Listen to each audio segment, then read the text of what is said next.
caught in the crossfire. It's caught in the What it is, what it does, what it do. What up, Afro Tuck family? It's your boy, T3.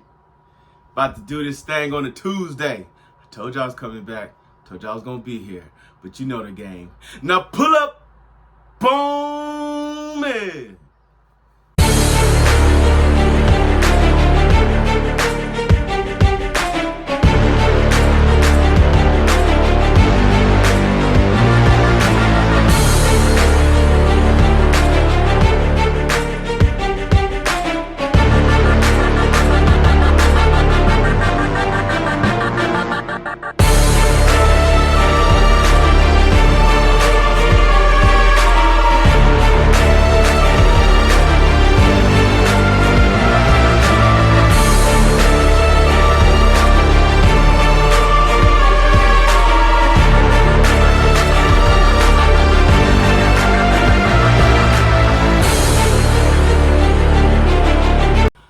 All right, folks, as we know, we got a couple things popping off this week. We know Loki finishes out his season finale this coming Friday.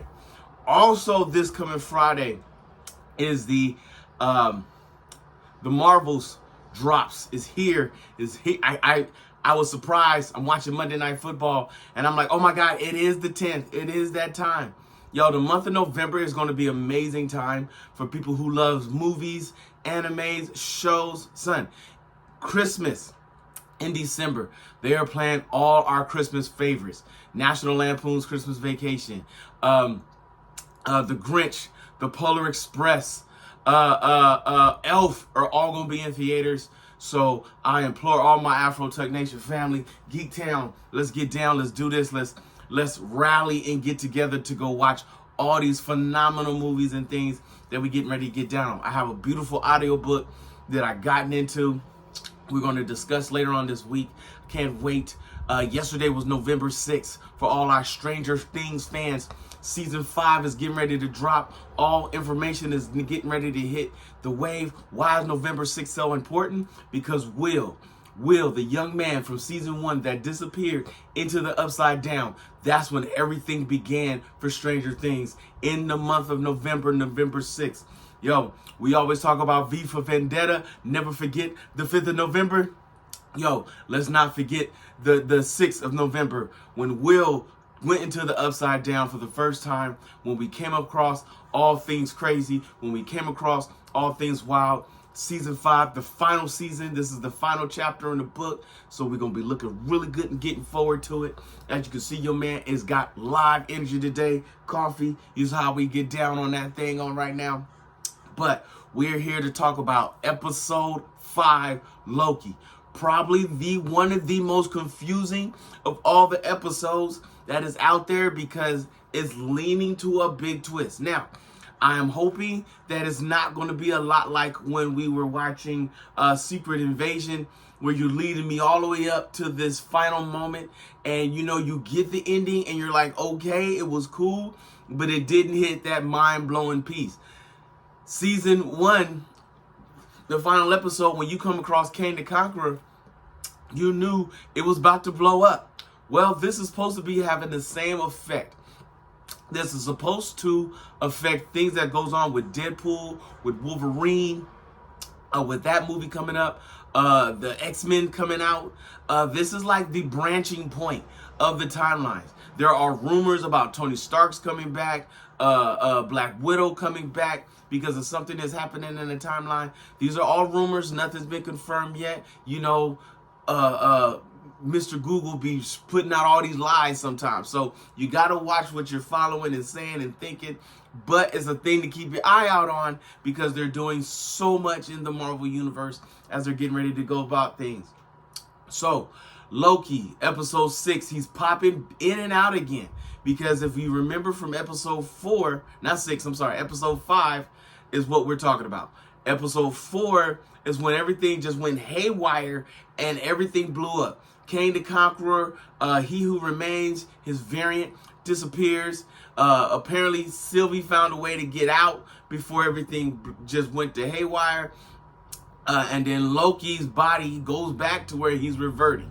It comes in full circle where Loki sees himself and he actually hits himself with the stick to deteriorize himself to go back to that point in time to where in the episode 1 everything turns around. So now he's hopping back and forth.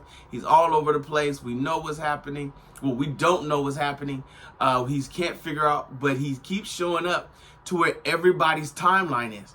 So you're seeing all the guys that's from all the crew that we've been hanging with the variants and their particular timeline, where they came from, where everything came out of. The really weird guy was supposed to be the guy from the Alcatraz movie. If you watch the old school Alcatraz movie with Clint Eastwood, that was supposed to be him. They're connecting Alcatraz to this. I don't know why. Why are we even going that route? Like, I get it for fans that are like fans of Alcatraz and Clint Eastwood and his stuff.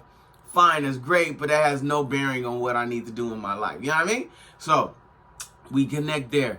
You find out that Morbius was a guy who sold jet skis, and he was a single father, and he has 2 kids that are left somewhere out there in the timeline. And so that's just out there a little crazy right now. You find out that the original piece, that the reason Morbius ends up joining the TVA is because Loki recruited him. It's almost like everything's coming in full circle. They're trying to show you this whole connection, this whole piece, that everything is connected. The guy, OB, you know what I'm saying, he's a book writer, and he ends up writing the novel that nobody wants to buy, but he writes the one book that is the most important book of all time, which is the handbook for the TVA. Again, time travel, they're making it is super, not confusing, but it is going to be a piece where you're like, wow, bro, like, what is happening right now? What are we doing? Why are we even hanging out right now? And then you coming across, like, the guard, where she was a nurse. She was a doctor, actually. And so she got pulled in that way. So everything's coming in full circle, and now Loki is finding out that he can control the jumps because the timelines are ripping apart. Okay, because the TVA is now gone, and now that the TVA is gone, everything's going to wipe into oblivion, and it's just going to be gone. And every timeline is just slowly just breaking apart. And now Loki is finding out that he works just like the pads that they use to walk in and out of time, that he can actually control his time jump. So, and of course, what did he do? He time jumped himself back to the moment before everything went bad, at the moment in which he remembers. Now, how does this going to all play out? We don't know. Again, we are in unknown charted territory. This is not comic book written. This is definitely original story writing. This is not something that you can go to your local comic book store and read the ending and know the answers to the test. This is one of those moments to where you have to wait and see. So come Friday, we're going to wait and see to see how all of this plays into the next series of movies that are coming up. Or is it going to be a standalone piece and they're just going to ride the red wave that way? Oh, God, did I say red wave? Let me stop that right now. We talk about the Loki wave. Let's clarify, people. Loki wave. So anyway, let's get ready to ride this thing on out. Let's get ready to do this thing, and let's watch this next episode. I hope you caught yesterday's with Invincible. We had a conversation about what's going on. That drops this week, episode 2. We're going to talk about this audiobook that's coming up.